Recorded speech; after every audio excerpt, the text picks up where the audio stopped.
Maka yang mempersaudarakan kita ini bukanlah warna kulit yang sama, bukan bahasa pertuturan yang sama, tidak pula budaya atau apa-apa yang sifatnya artifisial dan sifatnya duniawiyah. Tetapi yang menyatu padukan kita adalah akidah yang sama.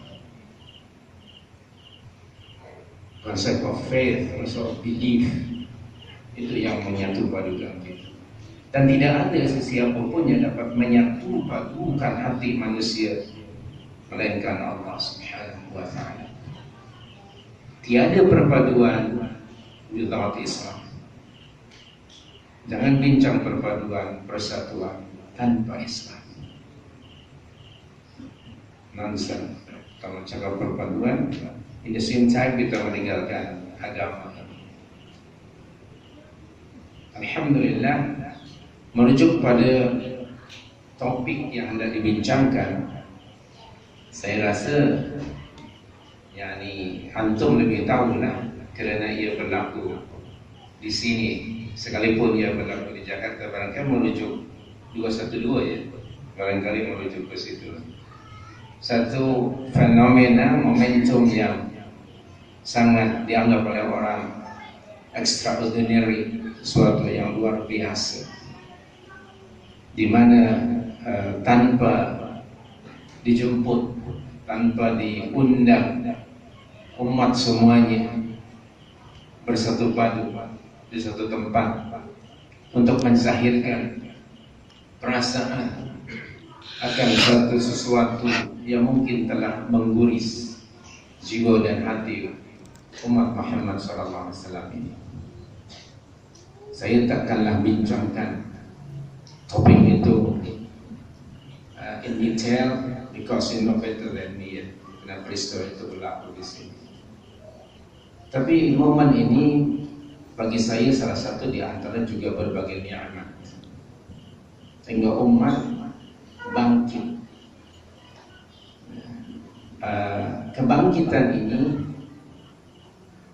saya rasa tidak ada satu sistem yang dapat membangkitkan umat kecuali kerana akidah tadi. Nah, suatu kebangkitan pada umat Islam bukan sesuatu yang bagi saya bukan sesuatu yang pelik, bukan sesuatu yang aneh. Karakter agama ini punya karakter inqilab, punya karakter taghyir. Kerana agama ini juga sifatnya yataharrak, dia sentiasa moving, dia sentiasa bergerak. Itu agama. Tidak ada sesuatu yang mendorong kebangkitan itu melainkan sumber agama itu sendiri. Saya ingin melihat dari sudut ini.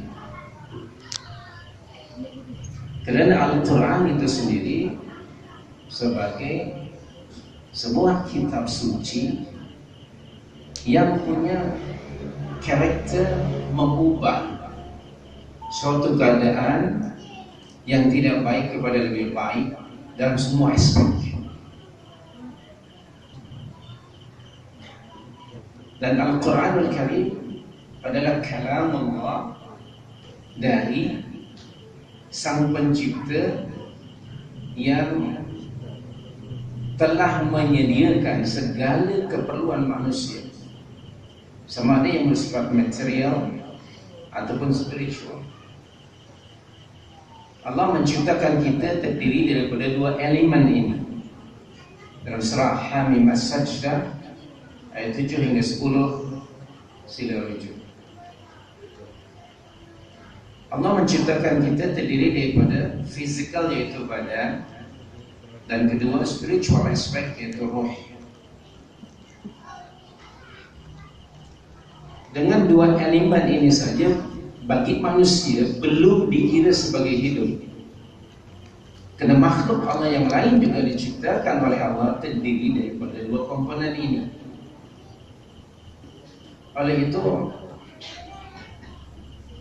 jangan merasa heran ketika Allah berfirman dalam suratul An'am ayat 122, awaman kana maita fa ahyaynahu wa ja'alna lahu nura yamshi fil nasi kama mathaluhu fil dhulumati laysa bi kharijin minha